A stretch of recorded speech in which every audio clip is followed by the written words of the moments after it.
कर ली मनमानी triple H ने कोडी रोड्स को एलिमिनेशन चेंबर में डाल के। मतलब यार ईयर कैसे भी चले रेसलमेनिया तक कोडी रोड्स और रोमन रेंस को लाना ही है। क्या मतलब यार क्या हुआ, डब्ल्यूडब्ल्यूई के पास ऑप्शंस थे, सैमी ज़ेन, जेकब फातू, फिर भी चेंबर में लॉक किसे किया, कोडी रोड्स को। इवन जेकब फातू तो अभी हॉट, इवन कोडी रोड्स से कई ज्यादा फैन फेवरेट है। हमें ये भी पता है कि कोडी रोड्स इस चेंबर को कैसे न कैसे विन करेंगे, रेसलमेनिया जाएंगे और रेसलमेनिया 42 के नाइट 2 के मेन इवेंट में ड्रू मैकिंटायर को चैलेंज करके उनकी चैंपियनशिप भी उनसे विन करेंगे। और अगेन ये बोरिंग रेंज शुरू। लेकिन पॉजिटिविटी कभी नहीं छोड़नी होती। क्या पता ट्रिपल एच ने जैसे रॉयल रंबल में कोडी रोड्स को एलिमिनेट करवाया वैसे ही कोडी रोड्स को एलिमिनेशन चेंबर भी हरवा दे। और आज मैं आपको इससे जुड़े 3 रीजंस बताऊंगा कि क्यों कोडी रोड्स को 2026 का एलिमिनेशन चेंबर नहीं विन करना चाहिए। लेकिन उसके लिए आपको ये वीडियो एंड तक देखनी पड़ेगी। शुरू करें तो फिर वीडियो को। Reason number 3, the American Nightmare Cody Rhodes WWE championship picture में काफी लंबे समय से है। ये एक वैलिड रीजन है। आप ही सोचो ना, कोडी रोड्स जब से AEW से आए तब से कोडी रोड्स कंपनी के टॉप चैंपियनशिप पिक्चर में ही है और उसे कैप्चर भी कर रहे हैं। 2 बार तो कोडी रोड्स ने रॉयल रंबल को विन करके रोमन रेंस को रेसलमेनिया में चैलेंज किया। उनमें से रेसलमेनिया 40 में तो कोडी रोड्स ने चैंपियनशिप भी विन की। और जब रेसलमेनिया 41 में कोडी रोड्स ने टाइटल सीना के अगेंस्ट ड्रॉप किया, उसके बाद फ्यू मंथ का रेस्ट लेके कोडी रोड्स अगेन समरस्लैम में सीना के अगेंस्ट चैंपियनशिप पिक्चर में और चैंपियनशिप को अगेन कैप्चर कर लिया। एंड रिसेंटली स्मैकडाउन पे कोडी रोड्स ने अपनी चैंपियनशिप को ड्रॉप किया है। अब यहाँ पे ट्रिपल एच का दिमाग तो देखो, एलिमिनेशन चेंबर के थ्रू रेसलमेनिया के स्टेज पे कोडी रोड्स को अगेन चैंपियनशिप पिक्चर में डाला जा रहा है। इससे एक बात तो क्लियर होती है कि ट्रिपल एच को न्यू स्टार बिल्ड करने में कोई भी इंटरेस्ट नहीं है। लेकिन ट्रिपल एच को ये भी समझना चाहिए कि हमें भी कोडी रोड्स में कोई भी इंटरेस्ट नहीं है।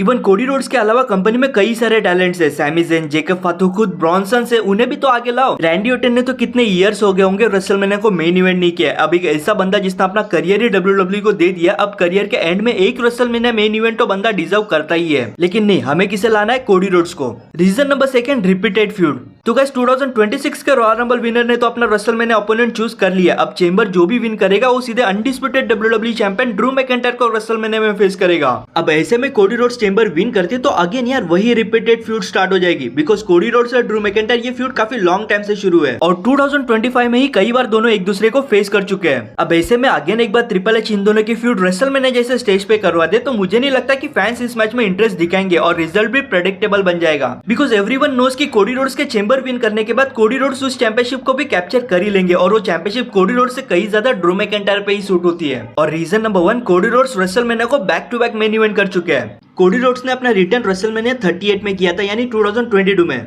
चलो उस ईयर तो नहीं, लेकिन रेसलमेनिया 39, रेसलमेनिया 40 के नाइट 1 और night 2, WrestleMania 41 means Cody Rhodes 2023 से ही कंटिन्यूअस रेसलमेनिया को मेन इवेंट कर रहे हैं और वो भी मोस्टली नाइट 2 ही। एंड इस बार भी पॉसिबिलिटी है कि कोडी रोड्स नाइट 2 को ही मेन इवेंट करे। लेकिन अगर ट्रिपल एच रोमन रेंस की तरह ही कोडी रोड्स को बिल्ड करे फॉर रेसलमेनिया तो भाई वो रोमन रेंस है, उसने स्ट्रगल किया और अब जाके वो गोड बना है, ना कि दूसरी कंपनी में जाके वहां पे मिड कार्डर रहे और जब डब्ल्यूडब्ल्यूई को नीड रहे तब वो आके कंपनी का फेस बन जाए। ट्रिपल एच को ये समझना चाहिए कि वो कोडी रोड्स के साथ ज्यादा टाइम तक कंपनी को आगे लेके नहीं जा सकते हैं। वैसे ट्रिपल एच को जो करना है वो तो वो करके ही रहेंगे, लेकिन हम एक ही होप कर सकते हैं कि भले ही कोडी रोड्स रेसलमेनिया जाए लेकिन ड्रू मैकिंटायर अपनी चैंपियनशिप रिटेन करके अपना रन शुरू रखे। आपके क्या थॉट्स है कमेंट करके जरूर बताना। और हाँ, अगर आपको ये वीडियो अच्छी लगे तो वीडियो को लाइक और चैनल को सब्सक्राइब जरूर कर देना। बाकी मैं मिलता हूं आपको एक न्यू वीडियो में with interesting topic. Till then watch wrestling for the entertainment, stay safe and enjoy your life. Good bye.